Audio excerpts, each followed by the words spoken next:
Looking at everything that has happened in Nigeria, I sort of almost feel like a lot of the economic dimensions, the drivers we're seeing have been sort of domestic and homegrown. So your central thesis here is that this is Trump trying to force the government's hand on military cooperation. From an economic macro perspective, we're still on the right path. But just looking at this Eurobond issuance, and we often talk about government borrowing and debt.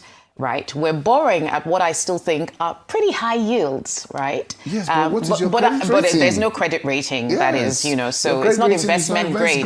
It's not investment grade. Yes. I understand that, but this issue of then borrowing, looking at the proceeds from that Eurobond will be used to fund what domestically, and the quality of that spending is absolutely going to be key. So going forward, looking at our debt strategy, what should really be the principles guiding our debt strategy, giving all these other dimensions that you've mentioned very quickly? Well, we need to, for me, I see this debt financing as a stopgap measure. Right. We need to look at the Fiscal Responsibility Act. I believe that the Fiscal Responsibility Act upgrade is even more important than this tax reform. Because if you get your fiscal side right, then you won't have a problem.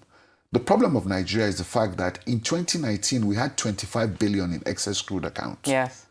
Okay. That 25 billion in our excess crude account was the buffer that saw us through the global financial crisis.